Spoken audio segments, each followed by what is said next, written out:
welcome to Spenny and the Nets, a podcast covering the Brooklyn Nets hosted by me. I'm Spen Harris. I am joined today by the lefty from the Berg. That's Williamsburg. For all you Brooklynites out there, my co-host Nick.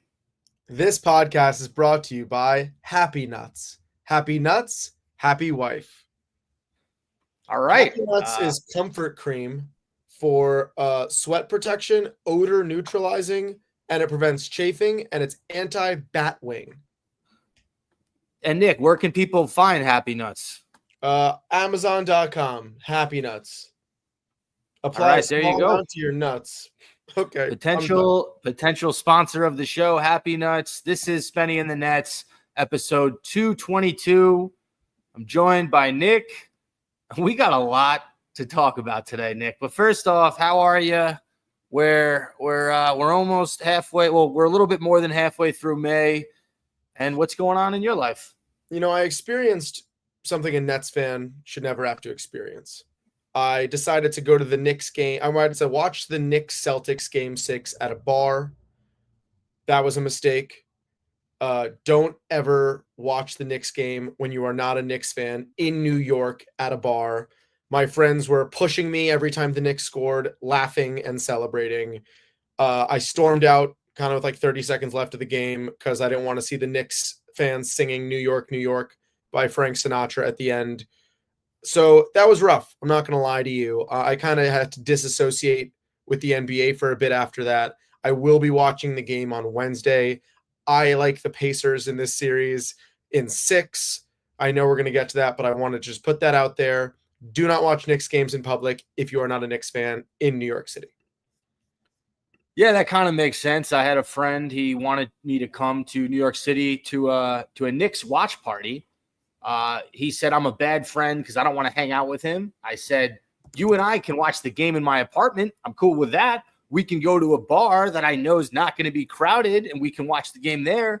But do I want to trek to Manhattan, which is at least 40 to 45 minutes for me to get to go to a Knicks watch party? No, sir, I do not. No, thank you. The answer is no. I would rather get a nose job to make my nose bigger. You would have to pay me $500 for me to not hate myself for going to that. If you gave me $500 and you're like, hey, go to a Knicks watch party, fine. I'll sit there and I'll be a little bit annoyed for $500. But no, to go there and actually spend money on drinks and the more inebriated I get, the angrier I get. And yeah, it's not happening. And then we know you. As soon as you get inebriated, you start throwing punches. No, actually, I'm not a very confrontational person. What I'll do is I'll keep all that anger inside, and then I'll go in the bathroom and probably just start screaming in a bathroom stall. And someone will probably think I'm constipating or having some bad bowel movements, but I will just be screaming in anger. No one will know what's going on. That is me in a nutshell. I already named the movie. Do you want to play Battle Shits? Harold and Kumar go to White Castle. Correct. All right, Nick, let's get into some actual stuff. We got to start. So for those who don't, we didn't record last week because I was on a trip in Portugal for a few days in Lisboa. It was beautiful, unbelievable trip, but I happened to be there when the lottery happened. So yeah, the Nets go into fucking Knicks are just stuck in my head, man. I can't get them out. The Nets go into lottery evening with the 6th best odds at getting the number 1 seed. I stayed up till midnight because Lisbon is 5 hours ahead.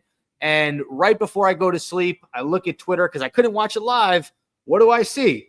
The Nets dropped to 8th. So we had the 6th best chance to get number 1, and we fell to the 8th pick. Nick, do you want me to read you the other 11 picks that were announced? Mavs number 1. Is it Spurs number 2? Yep. Mavs number 1, Spurs number 2, Sixers 3. They literally out-tanked us, by the way, to get that position, if you really think about it. Hornets number 4, Jazz number 5, Wizards 6, Pelicans 7, and then the Nets are sitting there at 8. I'll react, but let's let you go first. It sucks. I mean, it just feels like we can't catch a break.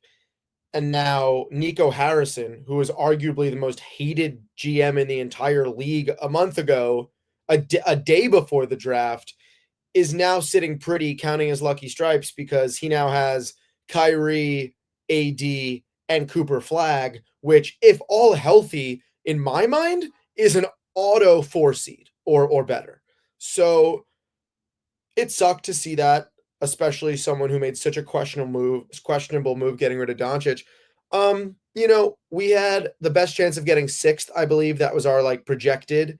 So to not only just get the pick we were projected, if we got 6th, I would have been like, that was the standard. To finish worse kind of blows.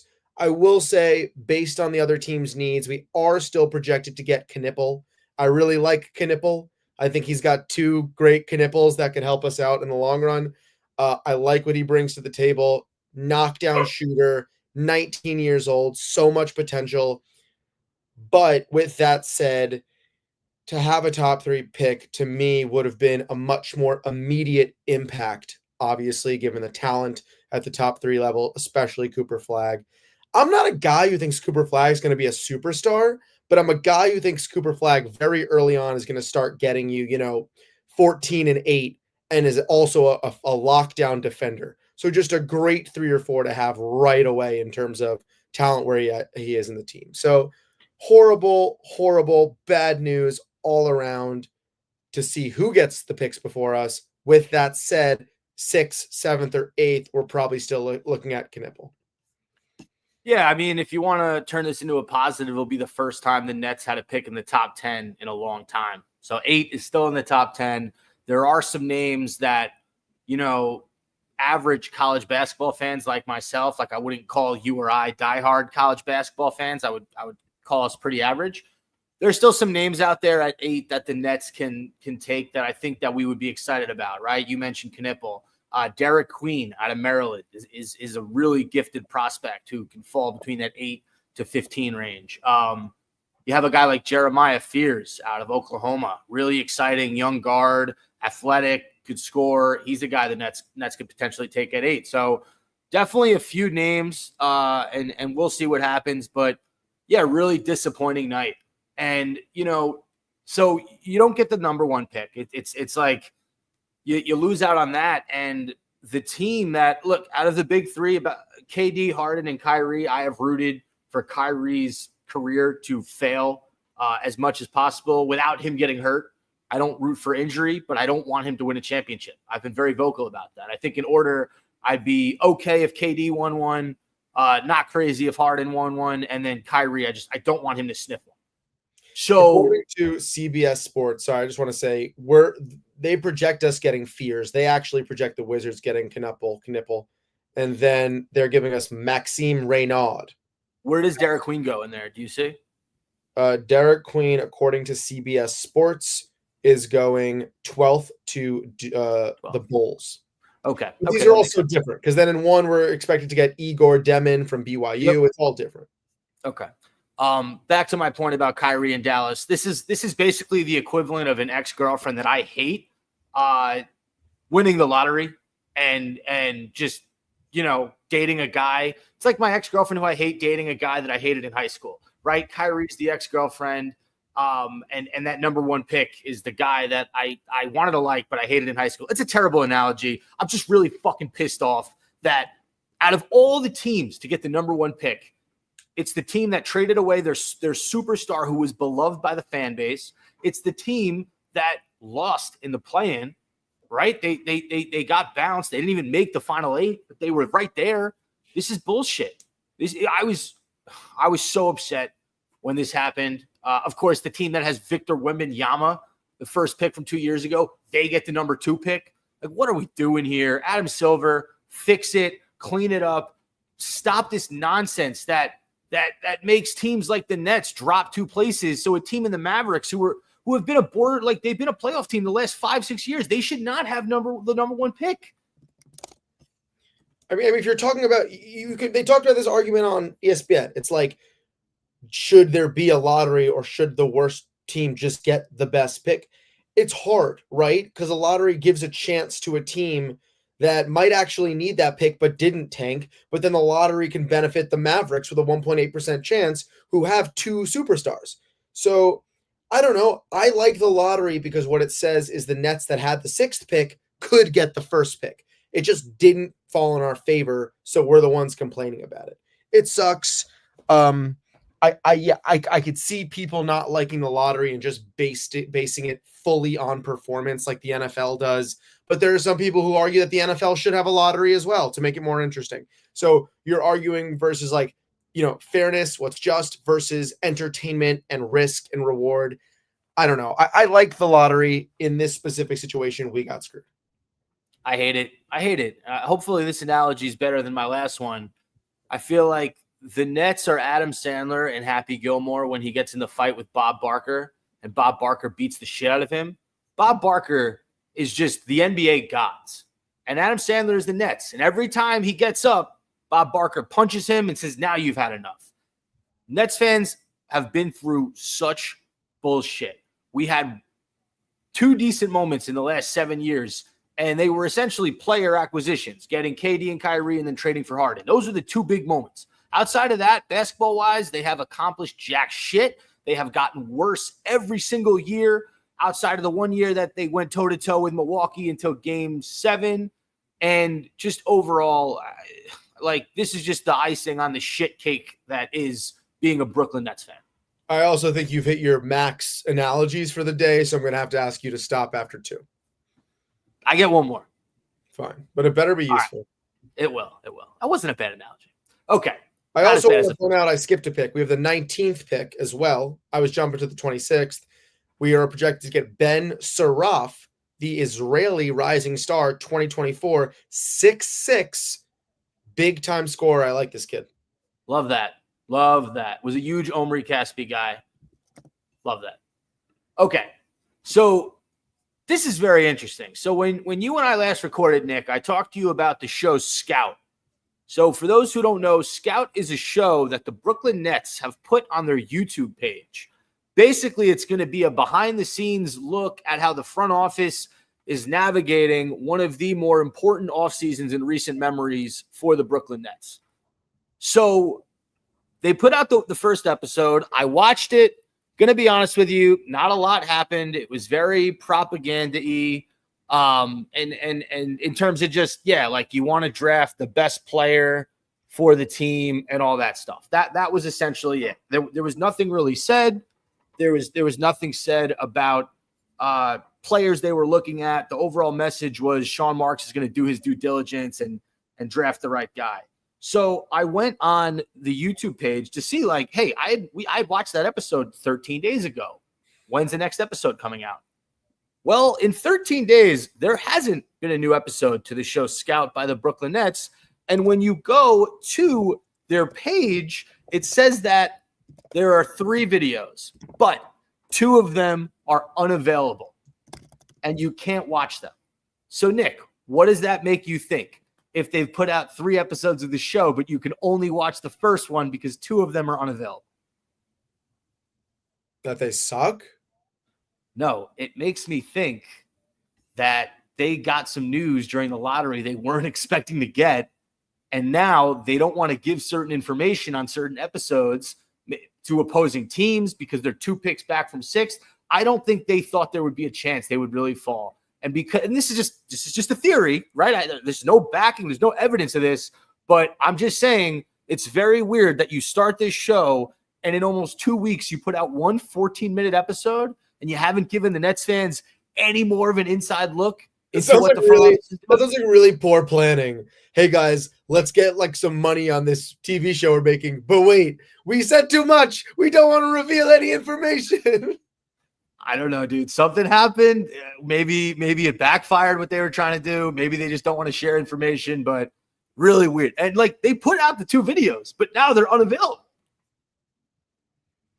That's funny. That's crazy. Okay, let's get into the Final Four. We got to talk about, the Western Conference Final and the Eastern Conference Final. But first, Nick, a little Nets trivia. Who are the 3 former Nets that remain in the NBA playoffs on each team? I'll give you a hint. There are only 3, and 2 of them are on the same team. Okay. So the Thunder are a really young team. right off the bat, I can't think of anybody in the Thunder. I'm going to go to the T-Wolves, where you have some older players. Randall, no Edwards. I'm going to keep jumping around until something sticks. So that brings me over to the Pacers, which sound like it could be somewhere on the Pacers. But again, off the bat, I'm not thinking McConnell, no Turner, which then is the Knicks. Mikal Bridges is one. We have no Robinson, no Cat. You got Brunson. You got PJ Tucker. Can I give you a little hint? Was PJ Tucker ever on the Nets? No. Okay. He was not. They're both bench players. One of them's really a bench, like never sees the light of the court. And then the other's, unless guys get hurt, he'll get some time. But for the most part, he's a bench warmer. They're both not in the rotation for their respective teams. And those two are on the same team, so that team is not the Knicks. No, I didn't say that. I said two out of the three were on the same team. These two guys are not on the same team. If you give up, just let me know. I'll give you the answer. All right, who is it? Landry Shamet on the Knicks and James Johnson on the Indiana Pacers. Oh, I should have known James Johnson because everyone's joking around about him getting like 3 minutes last game. Damn. I genuinely did forget Shamet was, though. Okay, here we go. We'll talk about the West first.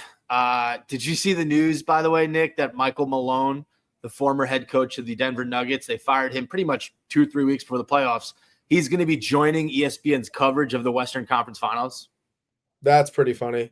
I like Mike Malone. I don't know the inside scoop, but I will say all the Nuggets players after the loss in Game 7 to the Thunder did sing, is it Adelman? David Adelman's praises? So it seemed like Gordon wants him back. Jokic wants him back. Murray said he did a great job. So I respect Malone. Whatever move they just made, it sounded like what was best for the organization. Denver needs to get rid of Michael Porter Jr. They have to get a more consistent player in that starting five. And Murray.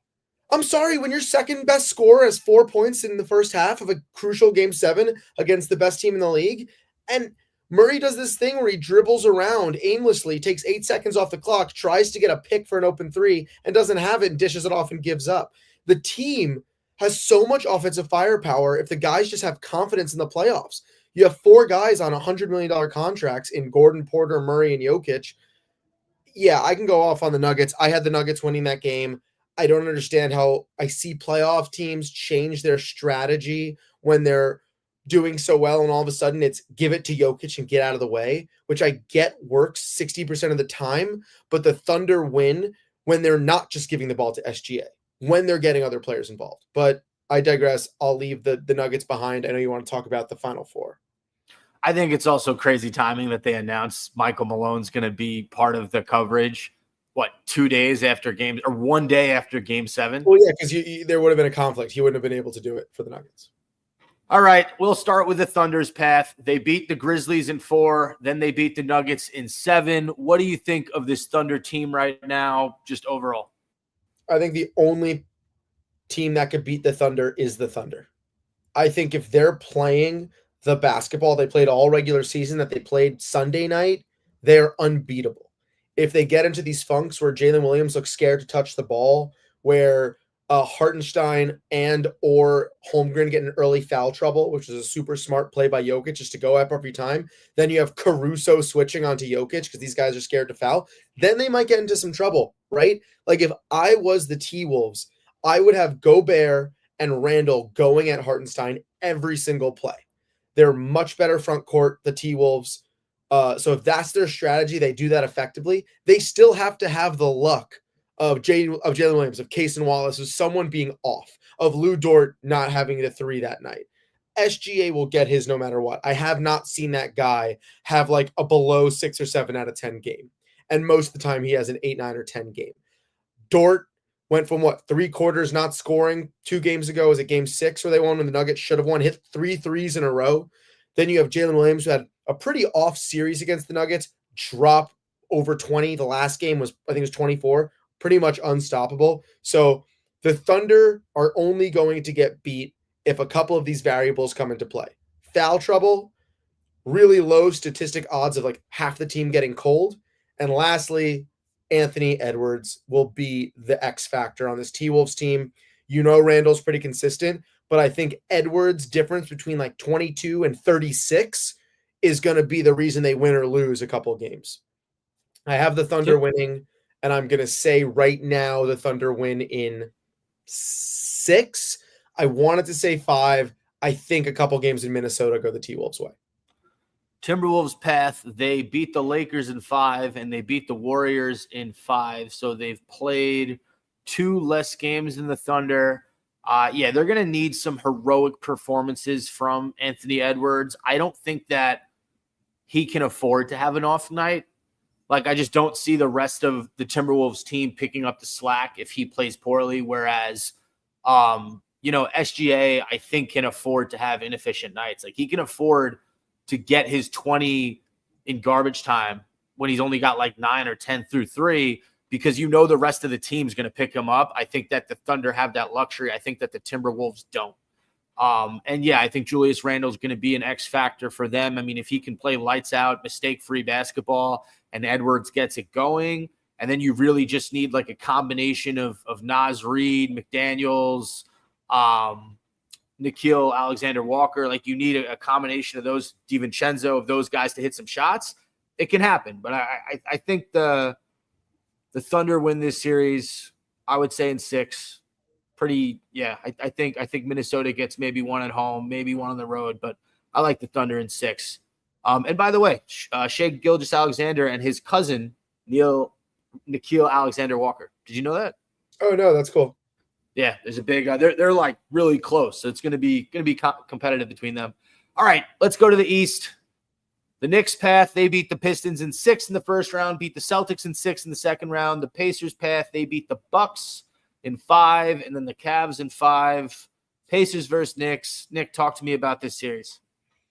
I mean, I hate thinking about the Knicks. I'm very biased, obviously, against the Knicks, so I'm going to try to say this objectively. I think the Pacers, for some reason, the last 2 years in playoff time, are a top 2 or 3 team in the playoffs. They look, team chemistry-wise, ball movement, everybody shooting efficiently.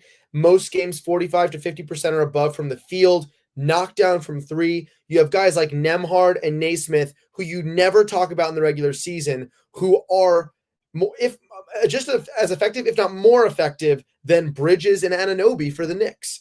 I think the Pacers, if both teams play with minimal mental, any sort of mental hiccups, if they play confidently, if they're not getting in their heads, I believe the Pacers should win in 6 based on the Pacers' depth, based on the way the Pacers have been playing, beating the number 1 Cavs team. I know Mobley and Garland missed a game or 2. I still think the Pacers beat them handedly when they were all healthy. I think the Pacers have this playoff confidence that you rarely see from other teams. I think it helps when you think about Reggie Miller beating the Knicks 25 years ago. They have that on their backs. That has this big rivalry the Knicks haven't really been able to overcome. So I like the Pacers on paper. Here's what I'll say about the Knicks. They should have lost those first 2 games to the Celtics. They were down 20 both games. Celtics went, what was that first game? 8.5 minutes without scoring. The Knicks pulled off a miracle. And I will say, in this series, I don't think if the Pacers go up, they will blow it, but they need to go up because the Knicks have proven Brunson is the most clutch player in the league. The Knicks are a 3rd and 4th quarter team in these last playoff series. The Pacers need to go up early and confidently. If the Knicks build out a lead like they did in that game 6 against the Celtics, where they won by almost 40, the Pacers are going to have a hard time coming back. Pacers have home court advantage first 2 games, right? Pacers are the... Wrong. I thought Pacers are the 3 seed. Oh, Knicks are the 2 seed. Knicks are the 3 seed. Pacers are the 4? Pacers, yeah, are the 6th. Oh, for some reason. No, they're not the 6th. They're the Pistons were the 6th. Pacers are the 4 or the 5, one or the other. Okay, then I will say if the Pacers don't steal one in New York, this series gets very difficult. But all in, I'm going to say Pacers in 6. Did you give me that whole just like monologue thinking that the Pacers had home court? It didn't really affect it. I just thought for a second for some reason that Pacers were 3 and Knicks were 4, but I was mixing up the last couple of years. Yeah. This is a tough series for me to pick. Obviously, I'm rooting for the Pacers. I do think that the Knicks' top 4 are better than the Pacers' top 4. right? Like Jalen Brunson, Karl Anthony Towns, say OG Anunoby and Mikal Bridges is going to be better than the combination of Halliburton, Siakam, Miles Turner, and Nembhard. Like, I'm just taking the first four I mentioned. Now, if you want to go top 7 or 8, yeah, the Pacers are a little bit of a deeper team. I think, TJ McConnell and Mathurin, those guys off the bench can be a little bit more effective than, say, Deuce McBride and whoever. Yeah, I would absolutely take the Pacers bench over the Knicks bench, but this is going to be a game of style for me. Who can impose their style more? Can the Knicks, because the Knicks are a half-court basketball team. Like, yes, Mikal Bridges, Josh Hart want to run, but really Brunson and Karl Anthony Towns, who are the top 2 offensive guys, very methodical, very pick and roll oriented. Brunson gets a lot of isolation, whereas the Pacers like to run the fuck out of the game, right? Like Halliburton wants to push the ball, wants to get it up to Nembhard, wants to get it up to Naismith. They want this to be a game of pace. So for me, whoever can impose their style of play more on the opponent, they're going to be the team that wins the series. Having said all this, I think I got to pick the Knicks in like 6 probably, or 7 would be my Knicks, and 7 would be my pick. I really hope not, man. I really hope not. And that's me being unbiased. So take that for what you will. All right, Nick. I did want to do this new segment on the show right before we end it, and it's been a nice show. Thank you for coming on. I always have such a good time with you, man. If the Knicks win and the Thunder win, I really would think the Thunder would crush them. Yeah, I would like to think so too. Yeah. Sorry, I'm getting ahead of myself. You are. Let's let the Knicks happy nuts. Are your nuts chafing? Rub happy nuts on them. Okay, so this is a segment, first time segment. It's called Crime of Passion or Crime of Assault. Nick, are you ready? Okay. Cleveland Cavaliers fans chanting overrated when Tyrese Halliburton is on the free throw line. I mean, he's proven he's not overrated. He just carried them against. Sorry, you want me to say crime of passion, or what was the other option? Crime of assault. That's weird. I guess crime of assault. You think it's assault? They're verbally just chanting he's overrated. How is that assault? There's such thing as verbal assault. You think that's verbal assault, calling an opponent overrated? That's not a crime of passion to you? You asked a question. You can't dislike my response. I'm telling you, they're wrong for thinking that. Are you then going to mention whether is the next prompt Caitlin Clark and Angel Reese? I wasn't even going to ask that one. The next one is John Halliburton getting in Giannis Antetokounmpo's face immediately after the series and chirping him at half court. Is that a crime of passion or a crime of assault? Passion. Why? Break that one down for me. He's just really passionate about his son. I think it was unnecessary. It can't be a crime of assault from John Halliburton if Giannis literally could beat the living shit out of him with one swing of his hand. We both don't know that. I feel like Halliburton Sr.'s got some fight in him. I also you can just say, I don't know. The phrase crime of assault is a weird phrase to me, but continue. Well, I could say crime of passion or assault. Would you rather that? No, I just felt like there should have been a play on words, like crime of passion, or not this, but like crime of passion or crime of action, or like crime of passion. No. You're not. I don't really think you're understanding the segment. Okay, now here's the third situation, right? All right, so you tell me, Nick. There's a reason that the name is the name. Is this a crime of being a passionate fan, or is this the crime of criminal assault?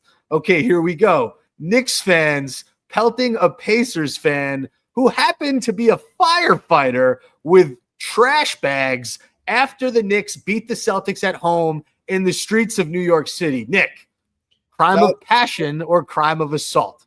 That sounds like a legitimate crime of assault. It sounds like the police should be involved, which I hope they were. So he should be going to jail. Yes, this is a crime of assault. For those who didn't see, there is a video of a Pacers fan wearing a jersey in Manhattan, and there is a mob of Knicks fans throwing bags of trash at him. So I'll let that sit for a minute, Nick. What does that say about Knicks fans? So I guess your game that we're playing is based on my knowledge of the legal system, what I think is illegal versus illegal versus legal. Okay, got it. Here's what I think should happen. This fan, who, by the way, Tyrese Halliburton is flying this fan to Indiana for one of the games. Very classy move. The fan was on Pat McAfee, I think earlier today on Monday, and Halliburton joined the show. Really, really nice surprise. I'm glad that the guy is getting to go to the Pacers game. That's awesome. I think this guy should sue the entire Knicks fan base, sue the Knicks organization. I'm not really sure what he would sue them. No, he would sue them for criminal assault. The entire Knicks organization, the entire Knicks fan base. What do we think? I think if you're going to do this segment, we should get like a crime professional, like a cop on here, maybe like a judge. And you could say crime of passion or crime of assault, and they could tell you whether that's what the grounds are for that specific crime. I guess. Yeah, I mean, ridiculous. Just win a game and don't throw bags of trash at people. All right, that's my advice to Knicks fans. Now I know that this wasn't all Knicks fans. Some Knicks fans out there didn't celebrate like maniacs. But yeah, just be humble in winning. That's all I got to say. Be humble. Sit down. All right. That does it for this week's episode of Spenny and the Nets, episode 222. We are going to be coming back to you week in, week out with our reaction to the playoffs, what the Knicks are doing, what the Nets are doing, just the whole shebang. And thanks to everyone who listened, who continues to listen. Follow us on Twitter. Nick, you want to just plug Happy Nuts one more time before I call it? Happy Nuts. And that's the sound of the nub squeezing it out. God. All right. Thanks for everybody who tuned into this ridiculous show. And that's it.